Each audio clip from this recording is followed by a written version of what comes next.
When you think of Capital One and American Express, what comes to mind? Is it Jennifer Gardner and Samuel Jackson and now Taylor Swift? Or is it big annual fees, luxury travel benefits, and airport lounge access? Well, I think a lot of that depends on where you are in your life and your journey, whether you travel a lot for work and live that Ryan Bingham lifestyle, the George Clooney version, not the Ryan Bingham from Yellowstone, convict and all. Or me, it's more like Clark Griswold dragging his family all around Europe and trying to be a family man. Now, these two ecosystems are some of the best in terms of cards available, regardless of where you are in your journey.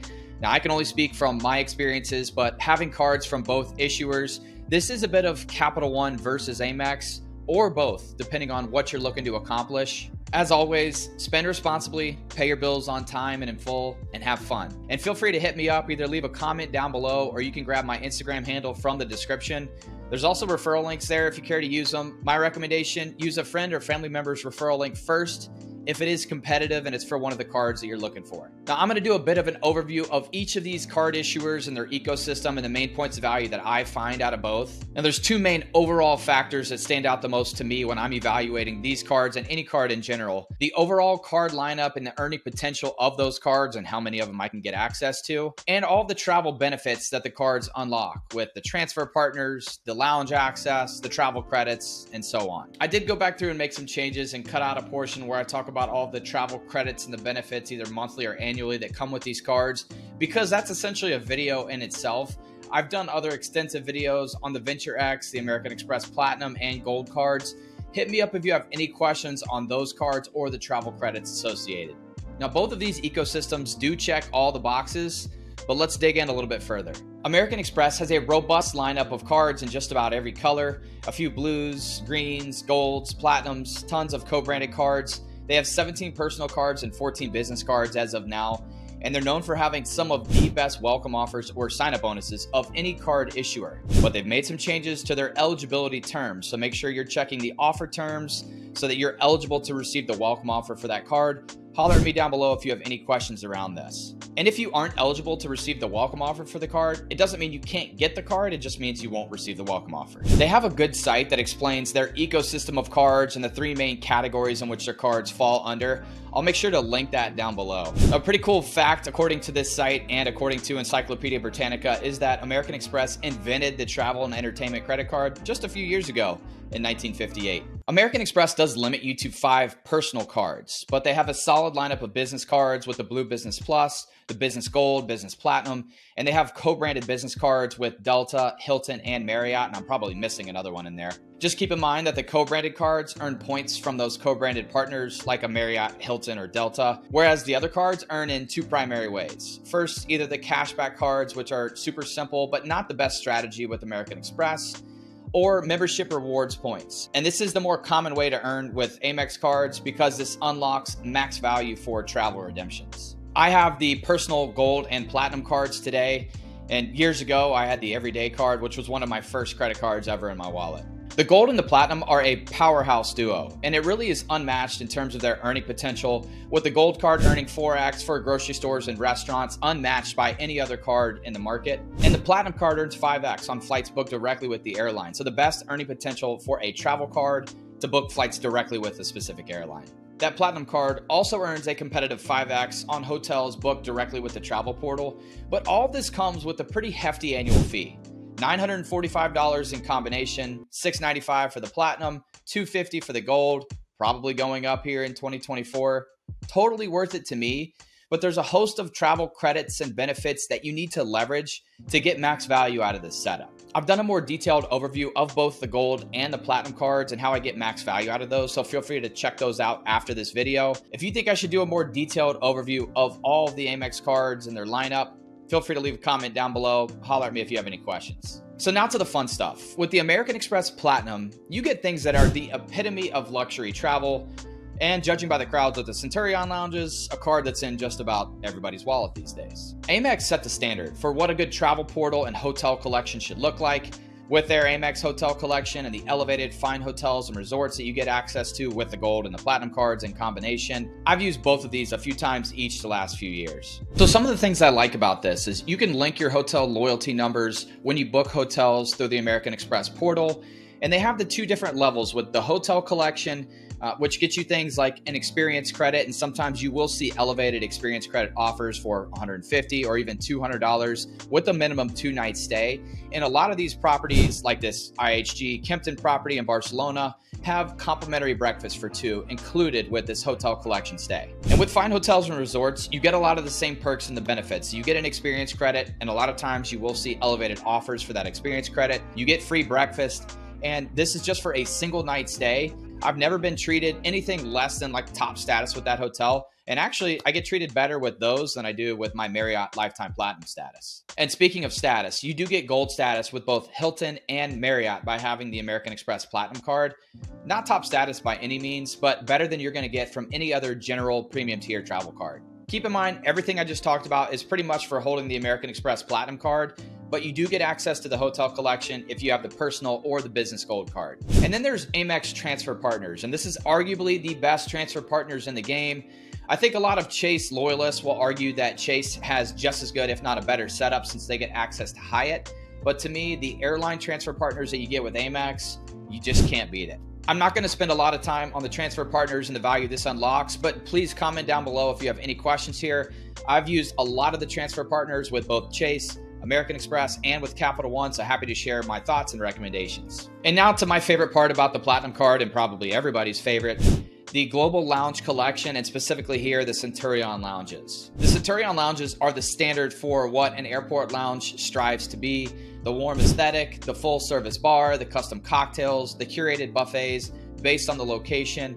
Say what you will about the food, it's still better than just about any option you're going to get out in the airport itself. And they also have showers and private workstations at most of their locations. They used to have a little bit more of an exclusive feel to them, but I think post-COVID just changed everything. So many people have jumped on this card, and I think a lot of us that frequent these lounges hope that they raise the annual fee once again or find ways to just dial back the crowds. So they tout the American Express Global Lounge Collection as the largest in the world, and I believe it, because this includes Priority Pass, American Express, Centurion, and Escape Lounges, Delta Sky Clubs, Lufthansa, and others. I believe there's 14 Centurion lounges in the US right now and another 12 or 13 outside of the US, so just make sure you're checking the site for that, and make sure you're checking for eligibility based on what airline you're flying with and what access that grants you into the lounges. So I've been to a Centurion lounge 8 times so far here in 2024, and a couple visits happening in the next few weeks. For a full visit, I place around $50 in value, and this is pretty conservative based on food and drinks. There's definitely been times that I've gotten more value than that.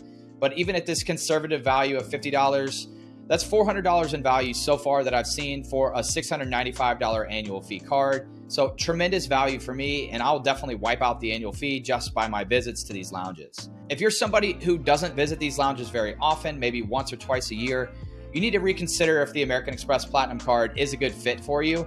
But if you are looking to take more aspirational trips and you want a card that earns well on flights and you can use the Amex Travel Portal, it's definitely a card that you should consider. Capital One was founded about 30 years ago, and I think most of us know them for their heavy focus on their TV ads and their TV personalities. They have a collection of 33 cards in total that are tougher to come by, since most data points show you can only have access to 2 personal credit cards from Capital One, and you have to wait 6 months between applications. And they have a broader range of their credit profile, since they do have cards that are aimed for students and those that are rebuilding their credit.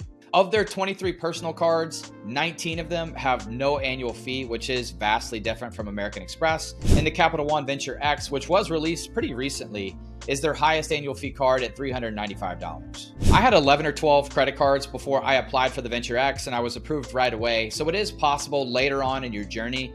But I think if you're somebody who churns a lot of cards, or that's something you're considering, my advice would be to get the Venture X a little bit earlier on before you get too deep in the game. Capital One has very competitive cards, especially with the food category, since they have the Saver One with no annual fee that earns 3x on dining and groceries and some other categories, or a $95 annual fee Capital One Saver card that earns an elevated 4x on dining to match the gold card, but does still earn 3x on groceries, so not quite as good as Amex. They aren't necessarily known as a card issuer that earns well for travel, since you have to use their travel portal if you want to earn anything more than 2x. But if you're comfortable with that, they do have the Venture X that earns 5x on flights, 10x on hotels and car rentals, all booked through Capital One. Now with the Venture X, you get access to a slowly growing, but growing nonetheless, airport lounge network, And with the Capital One lounges specifically, they are head and shoulders above just about every other airport lounge, including most of the Amex Centurion lounges.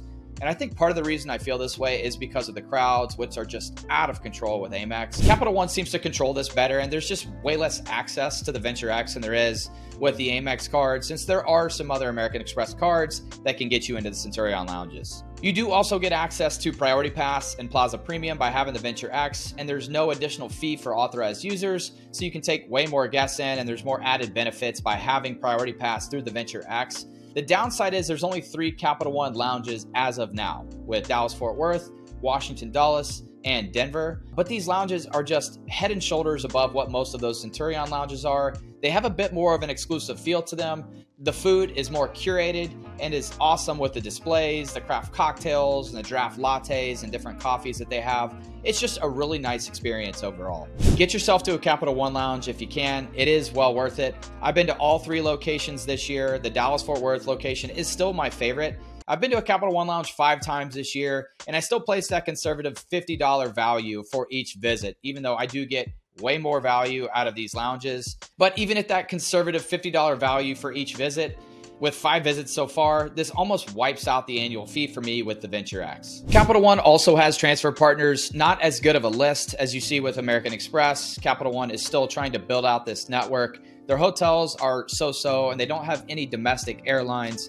But if you know the game and know how the alliances work, then you can still transfer points out to one of these alliance members and book domestic travel if that's something you're looking to do. You're certainly not going to get as much value in the cent per point valuation as you would with the lay flat business class seats over to Europe or Asia, but it is still possible through leveraging these alliance members. Capital One does have a growing hotel collection with the lifestyle collection and the elevated premier collection, which is similar to the fine hotels and resorts from American Express, with the $100 experience credit, daily breakfast for 2 with the minimum 2-night stay. And they do have a nice portal for booking hotels, and you also earn 10x on these hotels versus 5x with Amex. I haven't booked a hotel with Capital One yet. I used my travel credit last year on a flight, but we'll see what this year brings. They do also have some nice options for entertainment with sports tickets and concerts and events that you could leverage through Capital One. So definitely something that I've been looking more into. Everybody is different and has top spending categories, so certainly make sure you're making the best decisions for you. What do you think? Which ecosystem fits you better, or is it both? Certainly let me know if you have any questions. Redeem those points for incredible memories. Have fun, and we'll talk again soon. Cheers.